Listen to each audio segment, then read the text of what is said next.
Good evening, everyone. Welcome to the regular council meeting of October 20th, 2020, 10/20/2020. And before I start this evening, I do want to recognize that our meeting's taking place on the traditional unceded territory of the Staminas people. And I just have a couple of notes before we get underway. It's going to be a different year for Remembrance Day, but the poppy drive is underway, so I'm wearing my poppy. I'm always lucky enough to be the first poppy presented by the Legion each year.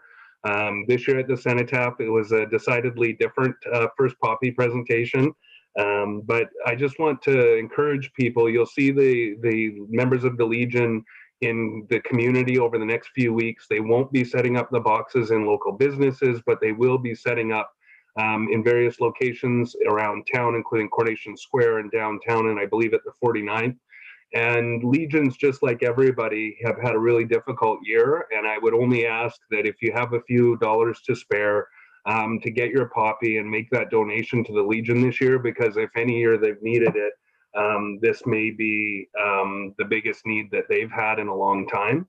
And when you look at what they do for our community, not just our veterans, which are of course their primary job, but for so many in our community, they support them through those donations and through all the work they do. So if you have a chance, please grab your poppy and donate what you can, because they need it now more than they've needed it for a while. Also, I just want to make a comment that it feels like it was in and out like a quick fall breeze, but Resident Alien's come and gone. I just want to share kind of a two-way message, both from the cast and crew and the showrunners from Resident Alien, to thank everyone in Ladysmith for their patience and understanding, especially with the getting all set up and ready to go in March and then having to pull the plug. And First Avenue was Main Street for an extended amount of time. We were Patience, Colorado for a bit while we wondered what might happen next. But they came back and did their thing, sort of in a condensed and abbreviated fashion. I guess, was that last week? Time's flying. And the week before. But they just wanted to share their thanks. And on behalf of the town, I want to share my thanks with them and for all the people, whether it be in film, all of the film folks that have decided that they like what we have to offer here in Ladysmith. I think so far we've been able to capture some of the essence of downtown, and that's a great asset for us and for film. But I think that as we get more involved and see future opportunities, that there's a lot of other great locations as well that we may be able to offer. And I know that not only the direct impacts economically with our local businesses, but the advertising value of being the hero town in Sonic or in Resident Alien. These kinds of brands do great things for our brand, and I'm just thankful to them and everyone in our community that's been so cool about it. So please keep being cool about it, and we'll keep trying to make sure that the film companies that come do a good job to accommodate the best way they can. But just a big thanks to all the residents, and especially the businesses that are impacted. Your appreciation of it and abilities to work with the different film crews are really appreciated, and it's a great benefit to our town. So I just wanted to note that off before we get underway. And with that, we'll call the meeting to order. The first item on our agenda is the agenda approval. Ms. Smith, I do believe we may have had a late item that was after publishing. Yes, Your Worship, thank you. We'd like to add under new business, item 12.1.1, Liquor and Cannabis Regulatory Board Policy Directive 20-26, and that's to extend temporary expanded service area authorizations until October 31st, 2021. Thank you very much. And when we get to that end, we'll discuss it in more detail. And with that addition, if I can have a motion to approve the agenda as amended. Moved by Councillor Patterson, seconded by Councillor Jacobson. All those in favor? Any opposed? I think that was in favor. Councillor Vertan, I think your video just glitched a little bit late. So none opposed, motion carries. Next item is items to rise and report on. I'll rise and report from our last, I believe that was, 2 meetings ago. And it was that council appoint the following representatives to the Public Art Task Group for a 2-year term ending September 2022. Leslie Lorenz and Linda Baker for Parks, Recreation and Culture Advisory Committee members.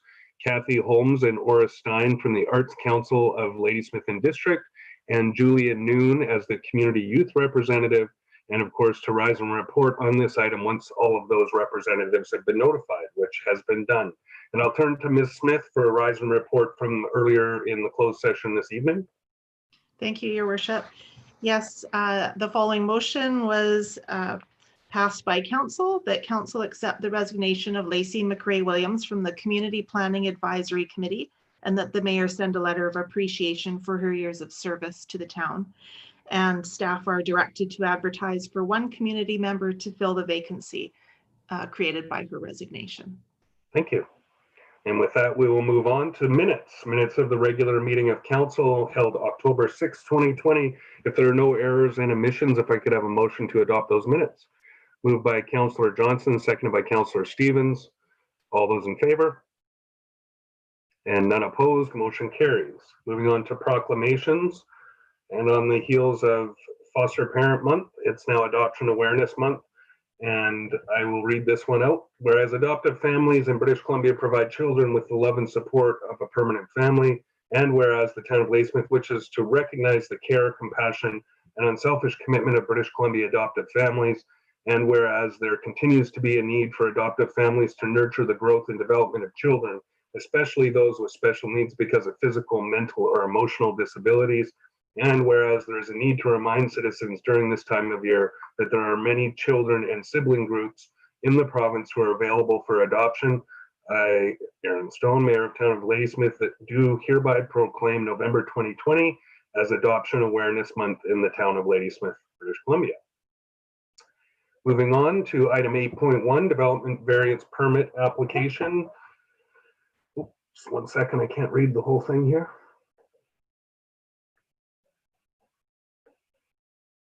3090-20-07 for 373 Chemainus Road, and the recommendation is that number one, council approve development variance permit 3090-20-07 to vary the maximum height of a principal building at 373 Chemainus Road from 7.5 meters to 8.5 meters, and number two, authorize the mayor and corporate officer to sign development variance permit 3090-20-07.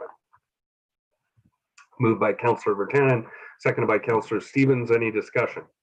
If this seems eerily familiar, this was brought to us some time ago. Apparently they missed one of the minor variances. If there are no other questions other than my comment, I'll call the question. All those in favor? And none opposed, motion carries. Moving on, item 8.2, development variant, or sorry, this isn't a variance, development permit application 3060-20-22, public washroom facility between 531 and 521 First Avenue. It's difficult because I can't read the whole thing with this tiny screen. Give me one moment. I'm gonna have to go to paper. And road closure bylaw for 531 and 521 First Avenue and 431 and 421 First Avenue. And the recommendation is that council, number one, approve development permit 3060-20-22 to allow for a public washroom facility located between 531 and 521 First Avenue. Number two, authorize the mayor and corporate officer to sign the development permit 3060-20-22. Number three, direct staff to work with the project stakeholders to develop a public contest in order to determine the exterior colors of the building. Number four, give first three readings to Town of Ladysmith Road Closure Bylaw 2020, number 2055. And number five, direct staff to proceed with public notice of the road closure as part of the unnamed laneway between 531 and 521 First Avenue and part of the unnamed laneway between 431 and 421 First Avenue. Before that gets moved in a block, I would like to pull number three for discussion, but I would accept any motions for the other.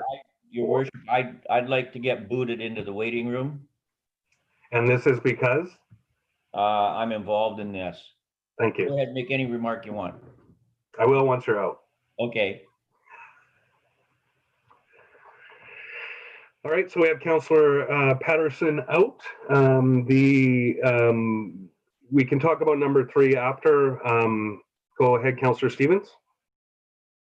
Oh, I'm happy to move that. I did have a question about the color. Okay, so you're moving 1, 2, 4, and 5. Yes. Do we have a seconder for that package of motions? Seconded by Councillor Jacobson. Discussion. All I can say is, if Duck's out there, he's probably doing a little dance right now because this has been a long time coming. Oh, we do have questions. Okay, I'll go to Councillor Johnson and then Councillor Mackay. Microphone, Councillor Johnson. So let me turn it off. I just have one quick question. The breakdown of the costs, how much is actually being borne by the town through taxation? I'll put that through to staff. I believe 0, but there's always incidentals. I'll put that through to staff.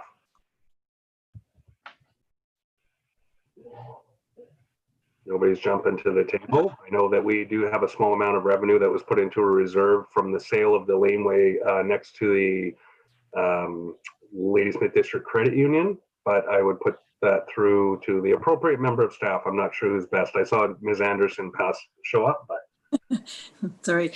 Yes, your worship, you're correct. It is the real property reserve. There's about $32,000 that have been set aside from that sale of the laneway with the from the credit union that was. And then the rest of this is all done through fundraising and some grants that the Service Cub received. We do have some workers doing the work, some like contractors doing the work that would have actually been town work, like the servicing that is needed from across the First Avenue there. So there's a few things that are in kind, but the rest of it is not big dollars from taxpayers whatsoever, except for the maintenance of it. thank you. Which was already approved in the current year's budget. That maintenance, the annual cleaning and maintenance of it. Mm. Any follow-up, Councillor Johnson? Just one. My understanding is the connection for the water or sewer will come from the west side of First Avenue to the other side. That will affect First Avenue's traffic. Will this be done during the day and evening or anything like that? I'd put that through to staff. I don't know if Mr. Goodall's available to answer that. Just like any infrastructure project, there will be disruptions, I would presume, but Mr. Goodall.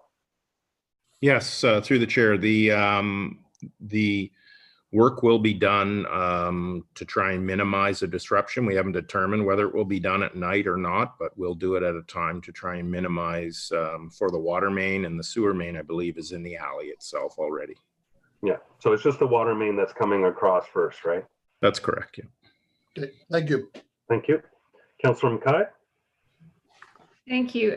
Just very in favor of this motion. Obviously, we've talked about it many times. I'm just curious, is there any sense of a deadline on when we may be facing a ceremonial flushing at the completion of this project? Any idea how long it's going to take or when we might be done? I'd have to put that through to staff. Ms. Thank you, McCarron. Your Worship. Director of Development Services, I'm not sure if Jake has a timeline on that, with it being a project that is community driven and with an agency.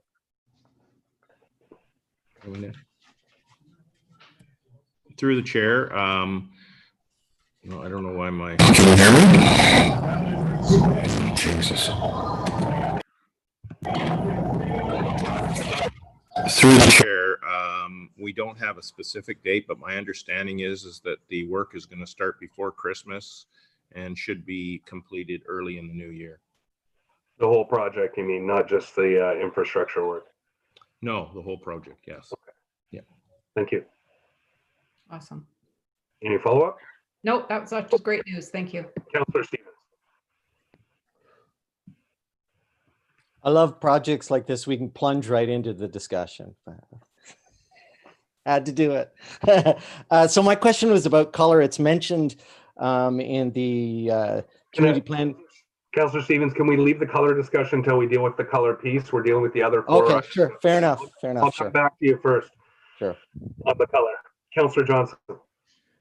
Yeah, page 32, top of the paragraph, part C, that the incorporation of a heritage feature into the design site be investigated. What do you mean by that? Does that mean the wall of honor or does it mean something else? I'd put that through to staff. I think the wall of honor is definitely something that you've spoken about, but I think it was to be considered, but no decisions have been made. Mr. Bello-Baba. Through the chair, your worship, that was a recommendation of the CPAC committee. So staff are currently investigating that option. It is something that could be dealt with after the building is built and after the development permit is issued. So staff will be looking into that. Essentially, it could be anything that's acceptable to the community and council. Okay. So this resolution is about the development permit, not about the heritage feature. So I just want to keep our discussion to the motion that's on the floor. Follow up, Councillor Johnson. The other thing I was looking at, or I have a question. In the layout that we're showing in the plan, it shows the trees staying, and the proximity of the trees to the corners of the building are fairly short. What is the minimum space we need to be able to make it handicap accessible?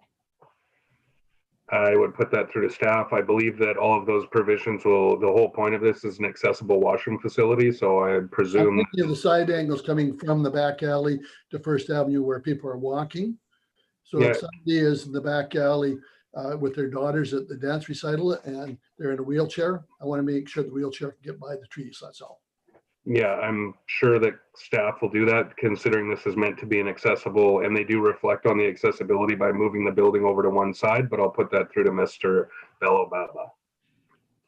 Through the chair, your worship, yes, the development permit provisions are broad enough so that if adjustments need to be made to meet the minimum widths for wheelchair passage, it can be done. Okay. Thank you. Any further discussion? Those four pieces, 1, 2, 4, and 5 have been moved and seconded. I'll call the question. All those in favor? Any opposed? None opposed, motion carries. Moving on to back to number 3, and this is direct staff to work with project stakeholders to develop a public contest in order to determine the exterior colors of the building. I'll go to Councillor Stevens first before I share my comments and thoughts. Okay, so yeah, building on number 3 and questions maybe around that process.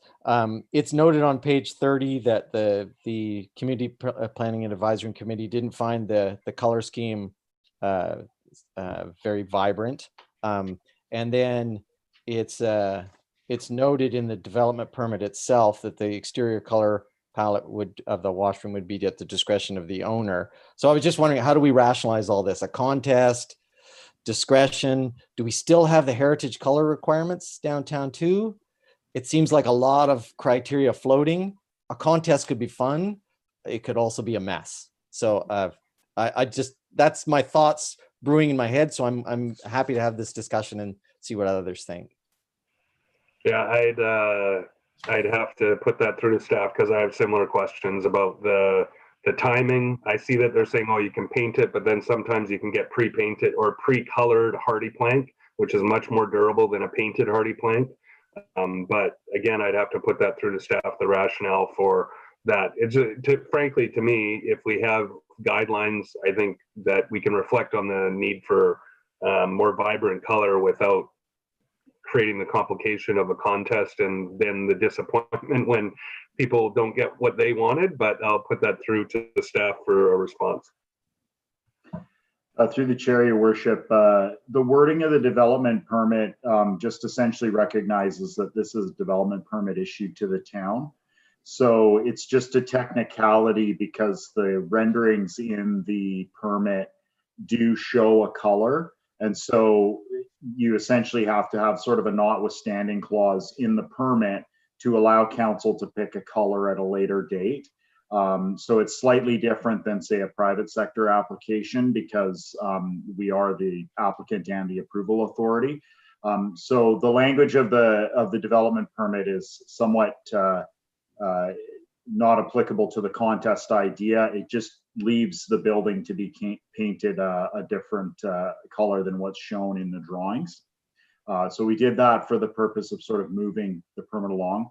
In terms of the comments, we did note that the CPAC committee was supportive of the recommendation to perhaps change the color to something more vibrant. We do have development permit guidelines for color. They speak to things like contrast and sort of general color guidelines. We don't have a particular palette anymore in our guidelines. There is not necessarily a particular group of colors that must be used. And so staff thought it would be an opportunity where the color of the building could be sort of in a fun way decided by members of the community who might have some great ideas. Council could put any parameters it wishes on that contest, even a color palette or requirements that they be more sort of muted colors or more vibrant colors. So it's really kind of open to how that might go ahead. If council doesn't want to do the contest, then essentially the color could just be picked by council. Follow up at all, Councillor Stevens? Not at this point. No, thanks. Thank you. So I'm going to have my comments, and then I think I saw Councillor Johnson. I appreciate that there's challenges with the heritage color palette because it was a specific retailer and it provided a preference to a certain business. But based on some of the challenges we've had with color in the downtown core and some of the heritage provisions that, whether fully enforced at this time or not, and the short timeline for this project, I just not sure when we don't have a specific contest idea already fleshed out that at the last week of October, if we want a project to sort of be done in 3 months, that having a contest around color during the holiday season is going to be the most fruitful process. But if staff think that they can work with the project stakeholder to do it and council gets final approval of that color pick, I guess we could do that. I just think that it's an unnecessary complication, and we could probably make what would likely be those decisions based on a color palettes that would be presented to council if that's what we were going to do with the contest. But that's just my thoughts on it. I think Councillor Johnson, did you have any questions or comments on that? Yes, I follow up on what you were just saying. The recommendation is staff recommends to engage the public. Is there any other avenues other than a contest that you're looking at with the concept of engagement? It's through the staff. I don't. Through the chair, your worship, it could be a contest as an example. Staff could work with the LDBA or any other group or a collection of groups to discuss the color as well. Essentially, the method of determining color can be fairly open, and if council has other ideas as to how we might do that, they can so direct and we would carry that out. Thank you. I'll go to Councillor Virtanen. Thanks, Mr. Mayor. I really appreciate the spirit of what staff is trying to do. I just don't know, does everybody remember Bodie McBoatface? There was, I can't remember if it was a Navy ship or an icebreaker, and it was a public contest, and Bodie McBoatface won, and I think it was UK. I think the government had an egg on his face. So I'm not accusing our residents of doing something similar, but it just shows the problems that we can have. So, and the timing that Aaron mentioned as well. So I'm not in favor of that contest. Thank you. We haven't had this moved or seconded. My final comment would be, I just think that, why introduce unnecessary complications? I appreciate the spirit and intent of it, but going back, and I wish Councillor Patterson could be in the discussion, but I believe those colors were picked based on previous feedback from the committee prior to CPAC.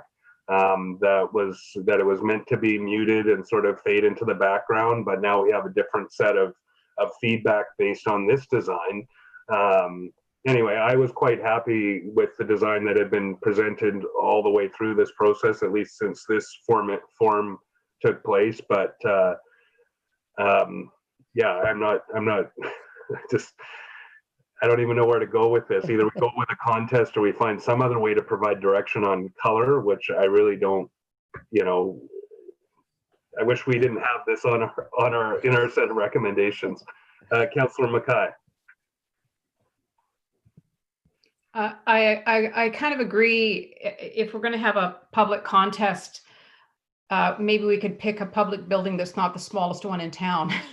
If we're going to have a contest, let's make it something which is perhaps a little bit more substantial, a little bit. It's not a bad idea. I'm just not sure that it's timely either. I'm wondering if we can't have our the good folks that are putting the project together for us, the service groups that are working together to get this happening, if we can't have them give council or development services a couple of their ideas and then just go from there. Just keep it as simple as possible. Thank you. I frankly, just to follow up on that, I think that's how we got the colors that are in the package that were submitted.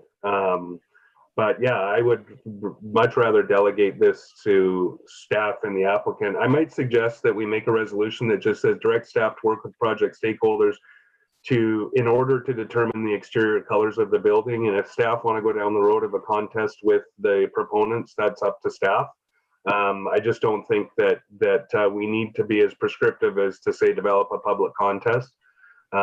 Just knowing that my predominant overriding is that we have this completed and done in time for next spring, and not sort of get into this thing where we're worried about colors when we could be just moving on with the project. So my suggestion would be that we make a motion to direct staff to work with the project stakeholders in order to determine exterior colors of the building. And then they can decide whether they want to go down the road of a contest. Is that moved, Rob? Yep.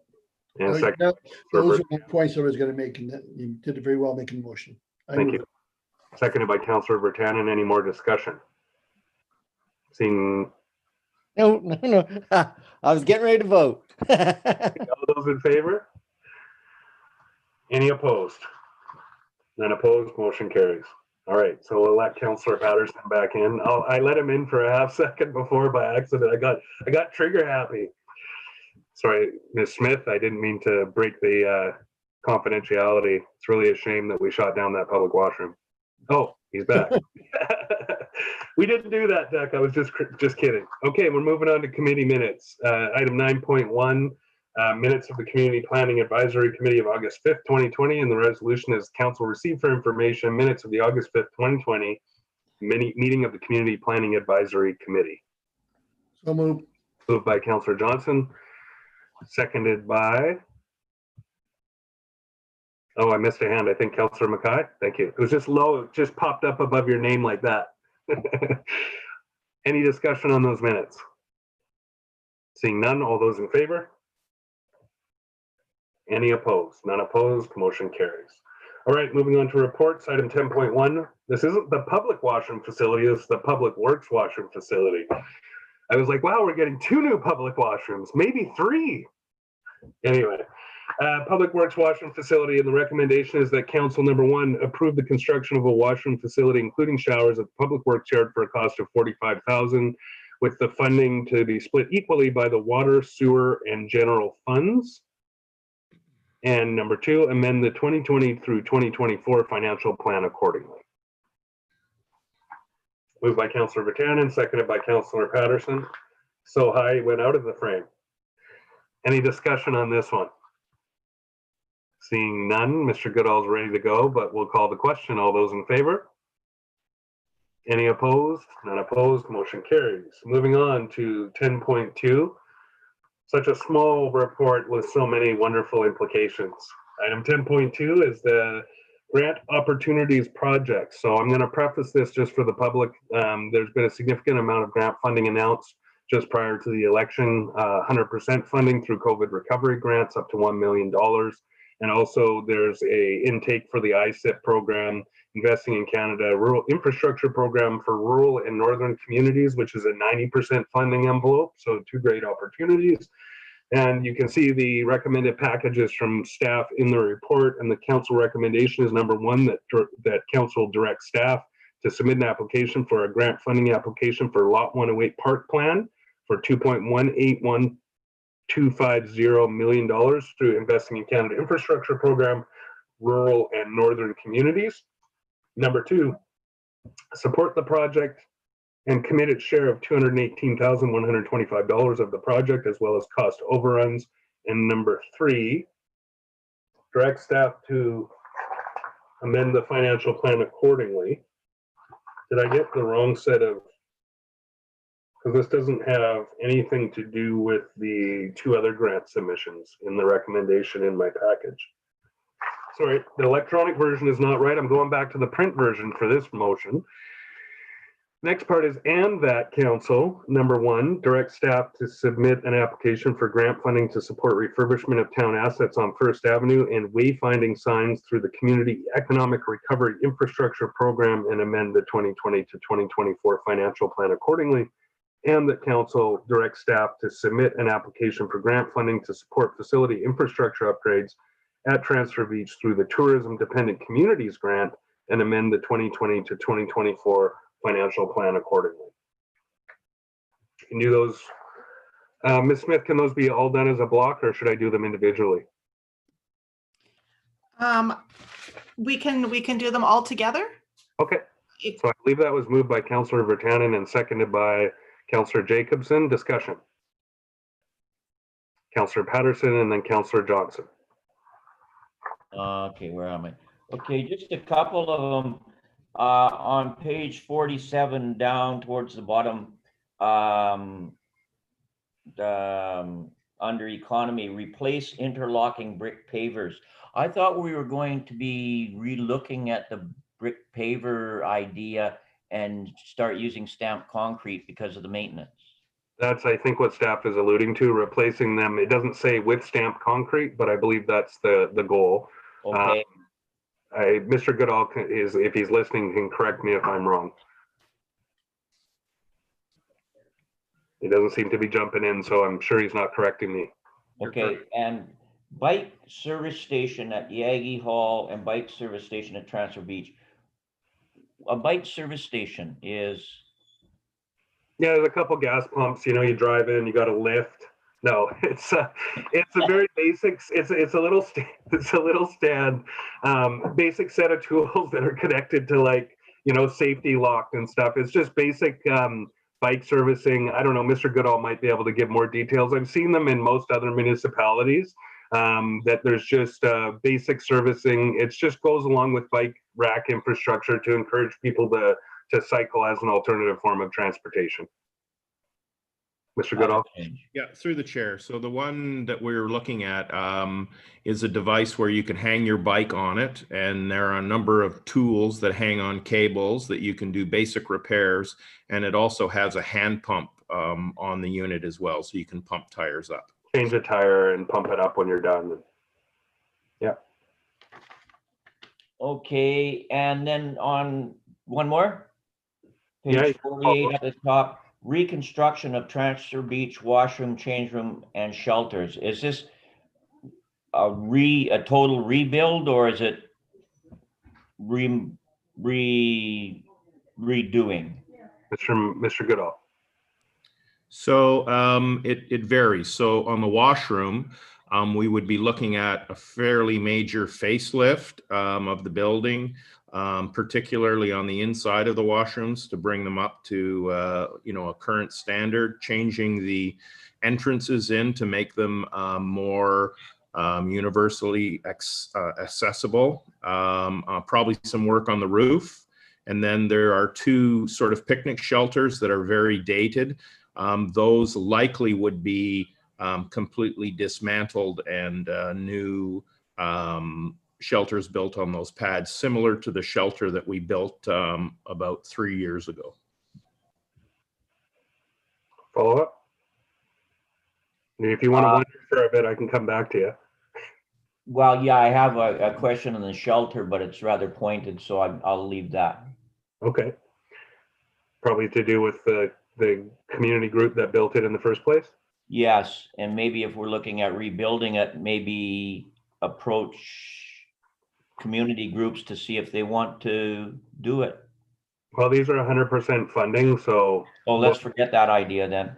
We can likely funnel some of our community funding into other projects that we can't get funded through these recovery grants. Okay.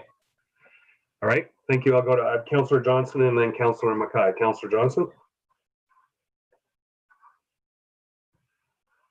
Oh, you're muted still. Go ahead. You're still muted, Councillor Johnson. Let me see if I can unmute you here. There you go. Ahead. Okay. You made reference to new shelters put up 3 years ago. What shelters are you referring to? Through the chair, the shelter I'm referring to is the one that was constructed down on Transfer Beach, right beside the playground. Oh, that little one. Yeah. The picnic table. Yeah. Okay. Correct. Why would we, is there a safety reason that we wouldn't keep the sportsman shelter or the kinsman shelter? Or is it just aesthetics?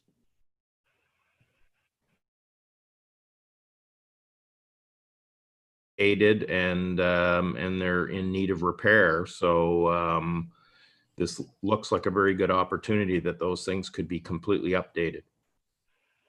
It's just that they both have significant heritage values. The Ken shelter was built back in the late 60s by service clubs, and the sportsman shelter goes back even earlier than that, I believe. So they're 60 years of part of the heritage of the community. I don't know what to say to that because I know there are some heritage features, but looking at them, I think that the fireplace, especially in the Kin one, is pretty awesome. I'd actually thought that we should put gas in it and actually have like a gas fireplace in there, but I don't get me into it because it'll turn into a huge project. Yeah, I don't know even how to handle that. I'd never even considered them to be, you know, the shelter part of them to be heritage, but here we go.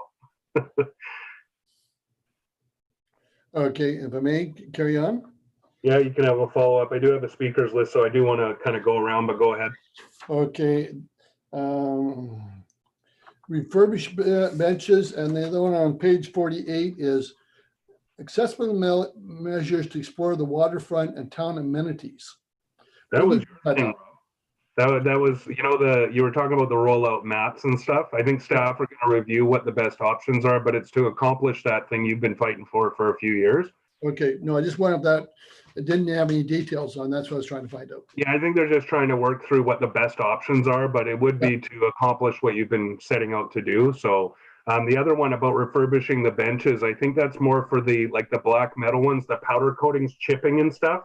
And part of these grant things is to refurbish those kinds of assets. Okay. So I think staff are going to do an inventory and say, okay, well, if we can get the funding for them, it's an important project. Mr. Goodall, if I'm wrong, you can cut me off and correct me, but I think that's what that part was. That's correct. I have one last question, but I'll wait until others are finished. Okay, Councillor Mackay and then Councillor Stevens. Thank you. Just a minor detail. I mean, all these opportunities are fantastic.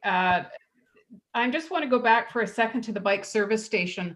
I'm seeing 2 here listed for more of the downtown area. I'm wondering if it's feasible to put one uptown instead of both downtown. For instance, we could put one by the fire hall, or we could put one by Brown Drive Park, something like that, and spread them out a bit, because there's a lot of cycling goes on in the uptown part of Ladysmith as opposed to downtown. Yeah, the report's actually one at Transfer Beach and one at Aggie, I believe. Yeah, I know, they're both downtown, as far as I'm concerned. It'd be great to put it up by the Brown Drive with the new. That's what I'm thinking, towards the street. Yeah, just a thought. I think it leaves out a whole big area that is widely used for cycling because it's a whole lot flatter. Yeah, those service stations are usually meant to accommodate cycling travelers, but that's an idea, I guess. Usually, I guess the expectation is for locals, they would be closer to home to do those kinds of repairs, but I guess that's always an option. Could you put 3 on the list if you thought that was, again, so these granting programs, so I think, you know, the way that I'm looking at this is there's some latitude for staff to make some decisions, executive decisions as we go forward, because they may find that like the one granting opportunity says prioritize them from most important to least important, and essentially they'll go as far down the list as they can. So I don't know if we need to change the resolution, but we could, just express to staff that if there are other, small pieces that aren't necessarily named in here that fit the package and are supportable through the grant program, to give them that discretion, right? I would ask Ms. McCarrick or Ms. Smith if that's necessary to put that into the resolution. Because I don't think that what I'm seeing are exhaustive lists of every specific item that they may apply for. Okay, and that's fine. I just wanted to put the idea out there. I know it's a minor detail, but I hear what you're saying. Thank you. No, it's a good point though. Ms. McCarrick, would you like that changed the resolution or? Thank you, Your Worship. I think the resolution is fine the way it is. We actually we don't need a resolution for two of those grants, the tourism one or the CERIB. Right. But we do want, council's approval to go ahead with them. The RNC grant through the ISIP program for Forest Field, we do actually need the motion the way that it is written. Okay. And there is latitude within those grants because they're very broad, based on revitalization for tourism and also economic development. Thank you. Okay. So I think staff have heard that, and I would support that idea too. If we can do a third, great. Sounds good. Any further discussion? I have Councillor Stevens and then back to Councillor Johnson, hopefully to close. Oh, Councillor Patterson. So Councillor Stevens, you're up. Well, Councillor Mackay, I think, covered most of what I said. I just maybe comment on the shelters. I was built in the late 60s and I'm wearing out, so I don't know as we need to get too sentimental about picnic shelters. Thank you. Stirring the pot. Councillor Johnson, back to you.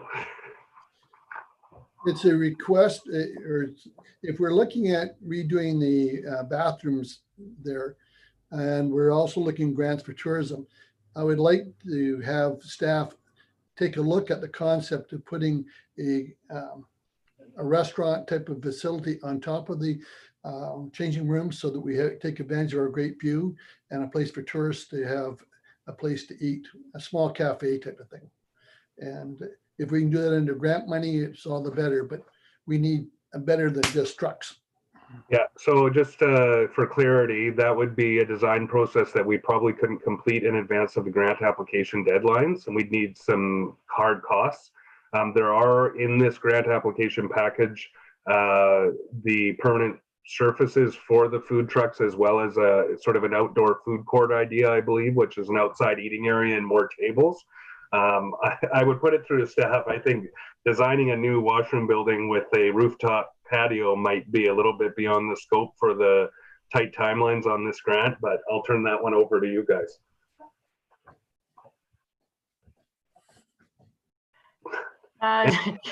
So Director of Infrastructure Services, he might want to comment on that, but I do believe that that would involve some design drawings and it would be outside of the grant, actually the funds that we would be able to apply for, and the timeline would be very tight on that. I don't know that we would be able to produce that.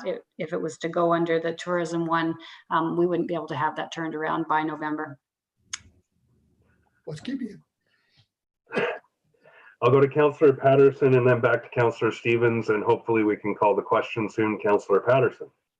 Okay, just one item, and when I was reading this, I don't know why it skipped my mind, but talking to Shirley Louie, who worked with us on the Canada 150 project and the canoe down at Transfer Beach, and it is starting to get weathered. And we were talking the other day about the potential for putting a cover over it to protect it from the weather. Is that something that could be looked at rolling into this?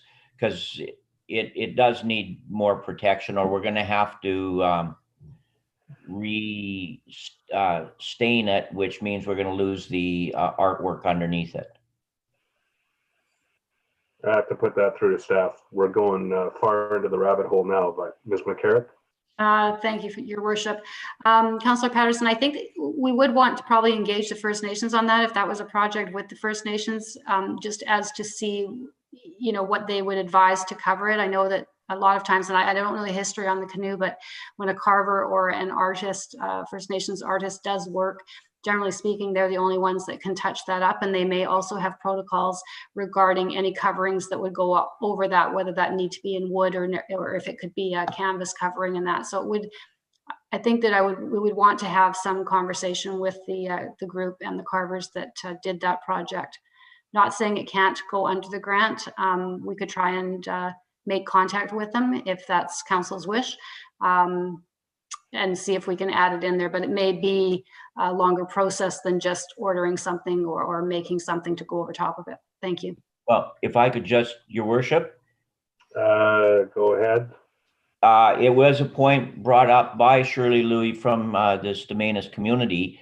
I think it would be something that they would like to see, and I think it would be something that we could discuss with them rather sooner than later, and I don't have a problem initiating that discussion if it's something that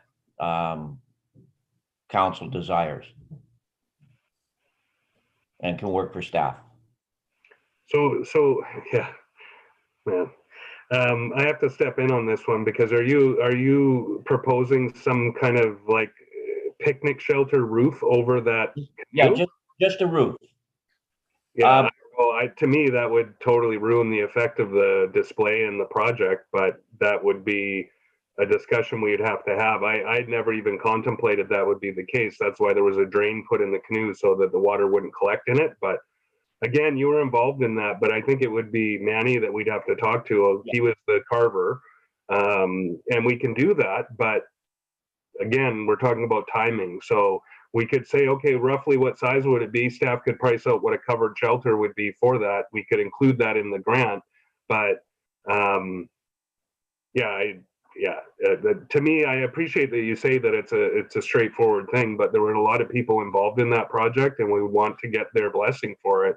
And based on the, would that require Stamanis Council support? Because that was a joint initiative between the communities in addition to all of the people that participated in the project directly.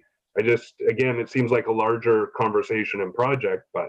Okay, what I'll do is we'll just pull that one from the table, and I will talk to Stamanis and Shirley, and hopefully Shirley can talk to Manny, and if it's a cover and it's something that that will look good, then I'll see what I can do.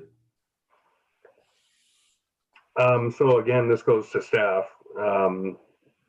Do you want any more detail on this? Because my understanding is that we felt that the projects were listed were kind of consuming most of the budget for these grants.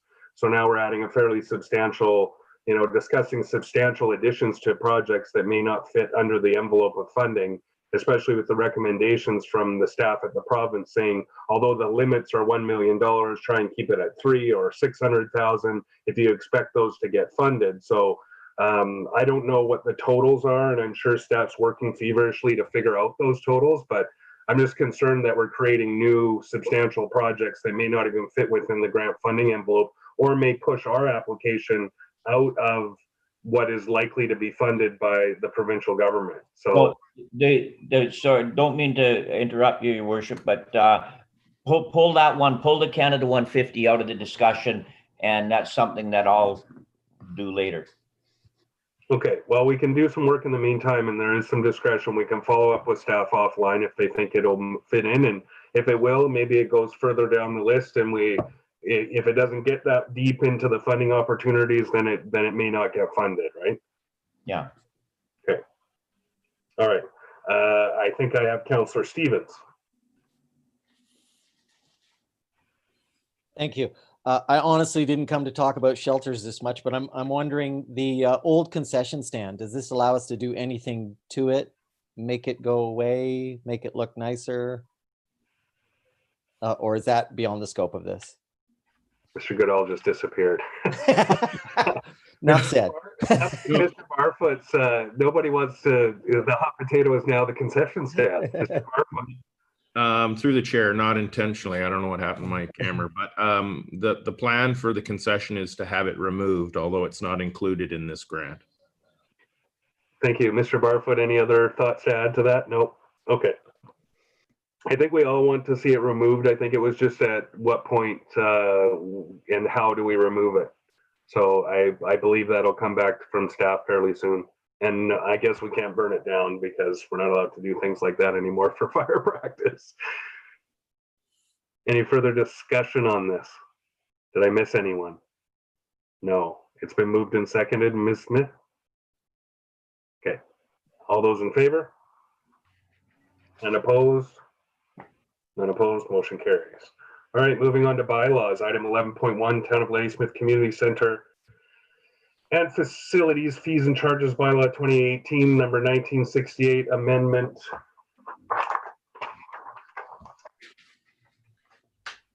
Sorry, I don't have enough room in my screen to see these long titles. Amendment Fees and Charges Bylaw 2018, number 1968, amendment bylaw number 2020, number 2056, and the recommendation is that council give first 3 readings to Town of Ladysmith Community Center and Facilities Fees and Charges Bylaw number 2056. Moved by Councillor Patterson, seconded by Councillor Mackay. Any discussion? Seeing Councillor Vertanen. Thanks, Mr. Mayor. I just wanted to touch base after we've talked about this at the last meeting. Coach Brandon from the swim club reached out to me and we briefly talked, and once it came up I reached out to him again just to kind of just see where he's at. So I want to commend staff. He was very complimentary about your dealings with him. And they're very happy that the not-for-profit rate has been established. There still is some concern. I think it's more unknown at this point. I don't want to talk numbers, but it is a substantial hit to a club this size. So from what I get though, but they're willing to try, especially for the season. I don't know if I have to bring a motion for this, but is there any chance this can be reviewed at the end of the season just to see how this season has gone? Because I know at the last meeting, it was suggested to maybe for them to approach some service clubs and stuff. Well, they already do that. The Kinsman, Rotary, Lions, they already all donate to them already. So I just wonder, I don't know if we have to bring a motion or can we just ask, hey, can you guys relook at this? I think June is the end of their season and maybe just kind of look at how it's going. That's through to Mr. Barfoot. Yeah, it's through your worship. Through some significant communication with the swim coach, Brandon, and the swim club, we can continue to work with them to ensure that the fee is working for them. And as they mentioned, they do have concerns, but they are willing to give it a go. We'll keep in close contact with them to ensure that that is working. And if at any point that it doesn't work, we'll bring it back to council for further discussion or review. Okay, thank you. Did I miss anybody on this item? Seeing none, I'll call the question. All those in favor? Any opposed? None opposed, motion carries. Moving on, 11.2, Town of Ladysmith 2021 Permissive Tax Exemptions Bylaw 2020, number 2052, and the recommendation is that council adopt Town of Ladysmith 2021 Permissive Tax Exemptions Bylaw 2020, number 2052. Councillor Stevens. Your worship, I'd like to recuse myself for this item and the next one because of my position as executive director at the Ladysmith Resources, and 314 Buller and 630 Second Avenue are listed. Thank you. See you shortly. All right, I've tossed him in the waiting room. Councillor Vertanen, you moving it? Okay, seconder. Councillor Jacobson, any discussion on this? This is just adopting the one we've already discussed a couple times. All those in favor? Any opposed? None opposed, motion carries. Moving on, item 11.3, Town of Ladysmith Community Services Center Tax Exemption Bylaw number 65 in the agenda package. Exemption Bylaw 2020 number 2053. And then the recommendation is that council adopt Town of Ladysmith Community Services Center Tax Exemption Bylaw 2020 number 2053. Moved by Councillor Patterson, seconded by Councillor Mackay. Any discussion? Seeing none, all those in favor? And any opposed? None opposed, motion carries. And we can bring Councillor Stevens back in. And welcome back, Councillor Stevens. Item 11.3, Streets and Traffic Bylaw 1998, number 1309, amendment bylaw number 8, 2020, number 2054. Recommendation is that council adopt Streets and Traffic Bylaw 1998, number 1309, amendment bylaw number 8, 2020, number 2054. Moved by Councillor Virtanen, seconded by Councillor Patterson. Any discussion? Seeing none, all those in favor? Oh, Councillor Johnson, sorry. Councillor Johnson had a question. This is to adopt the one that we've already gone through a couple times, but go ahead. I'm sorry, I was one step ahead of you. Okay, so you're okay with this one? Yep. Okay. Okay, so then I'll call the question. All those in favor? And none opposed, motion carries. Item 11.5, oh, nothing under the bylaw status sheet today, or it's in the package for your information. No new business? Yes. Okay, now I got to go back to my electronic version. Okay, this is the Liquor and Cannabis Regulatory Board. Ms. Smith, I can't read the whole thing. Oh, yes, I can. Temporary expanded service area authorization, and the recommendation is that council advise liquor and cannabis regulation branch that it supports the extension of temporary expanded service area authorizations until October 31st, 2021, pursuant to Liquor and Cannabis Regulation Board Policy Directive 20-26. And so the simple version is this extends the patio provisions that have put in place for COVID through to the end of next October. Councillor Johnson, do you have a question? No? Okay, I'll ask for a motion. Moved by Councillor Stevens, seconded by Councillor Patterson. Any discussion? Seeing none, all those in favor? Any opposed? None opposed, motion carries. So this is from my notice of motion. The next one, item 13.1, is that where we're at, Ms. Smith? Okay. And my recommendation is that council, with the support of staff to help me word it, that council direct staff to prepare a report for consideration at a future committee of the whole meeting with proposed amendments to the Town of Ladysmith Streets and Traffic Bylaw 1998, number 1309, to ensure that it is current and balances best practices with the realities faced in our community. And number 2, proceed with enforcement of the bylaw on a complaint-driven basis until such time as Town of Ladysmith Streets and Traffic Bylaw 1998, number 1309 is updated. So I can pitch it. Is that a move and a second by Councillor Stevens and Councillor Virtanen? Okay, I'll take those. Just to explain this, if you took the time to read through the bylaw, it just needs to be cleaned up. The definitions, where they place things like unattached trailers under the commercial vehicle heading, subheading commercial vehicle.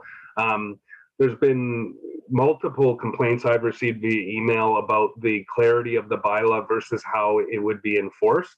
And there are many examples that I've seen through the community that fit the current definitions more appropriately that have remained for many months and years. So I think it's time to just take a step back from the proactive enforcement and move towards a better, more thoughtful bylaw when it comes to the weird realities of our community, whether it's the roadside parking on Rocky Creek Road, or it's the boulevard temporary use of a trailer to load it up or something over a day or two, 10 meters away from the roadway. So I just think that council needs the opportunity to sit down and discuss it at committee of the whole, come up with something that looks at things like liability and what our best practices in terms of parking and stuff, but really overlays those things on the realities that we face in our community with our alleys, big boulevards, especially in the Old Town area.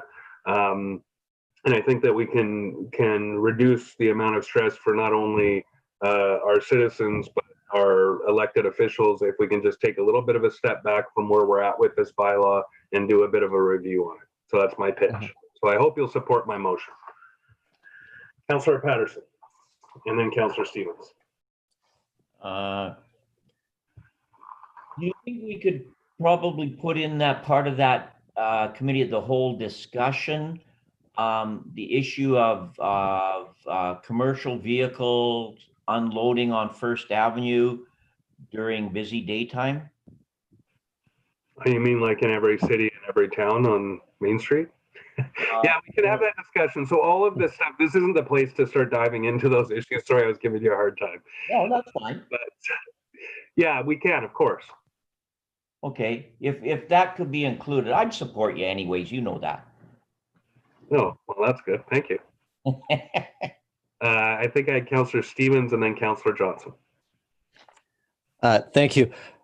So this bylaw was great to read through. I didn't know that I couldn't ride a bicycle without the rear mud guard for a length of not less than 22.5 centimeters being, and the full width of the mud guard had to be painted white. So you're picking lines everywhere. And so there's a lot to go through. It's great to read the datedness of it, but yeah, it's definitely, there's lots to go through and edit out. Thank you. Sorry, Councillor Johnson. Oh, you're still muted. I'll unmute you over here. Go ahead, you're good. The recommendation says to prepare a report for consideration for future council hall meeting. Council Patterson may remember back in about 2005, we started going through the bylaws to update them, and it was a long, tedious process. We only got partway through it. So if we ask staff, I think we should have a meeting first to determine what we expect in this report, because this report could be humongous. Help you? The previous council actually had a bylaw, a draft amended bylaw presented, and it was put back to staff. So we can use that as the starting point for the discussion, and then we can work from there. But there has been significant heavy lifting, unless it's been lost in the ether, with the previous council on updating this bylaw. Yeah, because as I say, even the fact of skateboarding downtown and the double parking, which Councillor Patterson was referring to, but so many of these have got discussions on them. I think we should have a discussion to help staff fine tune what we're looking for.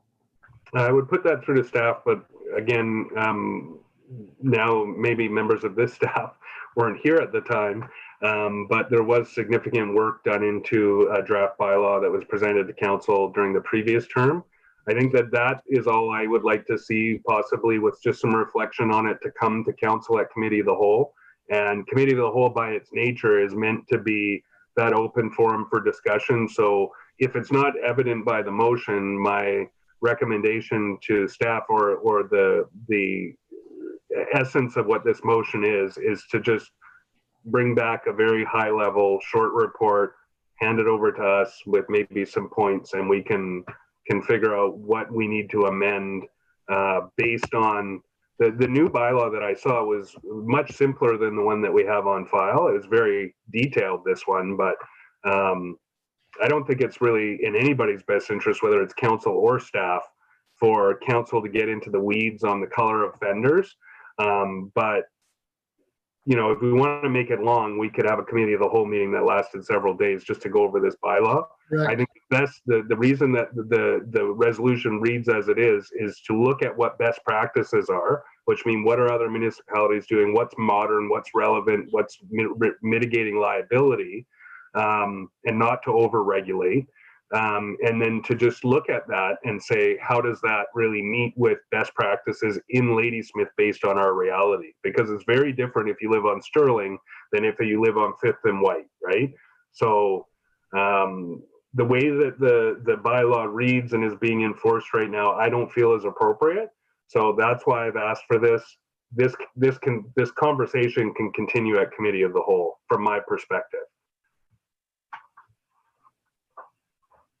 Councillor Johnson. The only concern I have is we're throwing a lot of stuff at staff right now. We've got major projects underway in regards to waterfront, the blue building, the lot 108. And can this be held to a point in time where there can probably be less busy and they can have some time on it? Because this will take a lot of hours of staff time, I think. And is it that important right now? Absolutely. Why? unequivocally. Should I Why? be more certain? Because Right. it's causing a lot of grief for not only myself, but staff and many residents in the community because it's being enforced unevenly and inappropriately in my mind. It's inappropriate to have a bylaw the way it is written and the way it is being enforced. And my motion speaks to that. If it comes to committee of the whole, we can have a broader discussion on where it fits in staff's capacity. There's a draft bylaw already put together that was presented to the previous council. That'll come to committee of the whole. We can discuss it and decide how to move forward with it. I appreciate that and I accept that. And I look forward to it. Now I've got a bunch more hands. I have Councillor Jacobson, then Patterson, and then Mackay. Okay, Councillor Patterson. Let's move on it. I'll call the question. Thank you. Councillor Mackay. Just quickly, I have no problem doing this. I would like to have the material in front of me well in advance of a committee of the whole meeting. In other words, if we can get the information, say 2 weeks in advance of the meeting, or at least a full week in advance of the meeting for the committee of the whole, then we can have a chance to really look at it ourselves. You're familiar with it. You look through it all the time. This will be my first look at it, the one that's already been sort of semi-developed. Okay, well, staff can take that as advice. Sorry? Staff can take that as advice. Committee of the whole is meant to be published when it's available to the public, but I'm sure staff can try and provide what's available now as soon as they're able to. I just would benefit from seeing it in advance, that's all. Thank you. Thank you. Seeing no further discussion, I'll call the question. All those in favor? Any opposed? None opposed. Motion carries. I believe that's the end of our agenda. Going through the question period, Ms. Smith. Your worship, I've looked back over the past several days and there are no questions. Thank you. Then I'll ask for a motion to adjourn. It's dealer's choice on a motion to adjourn. You can take your pick, Ms. Smith. All those in favor? Any opposed? None opposed. Motion carries. We are adjourned. Thank you all very much. Have a great night.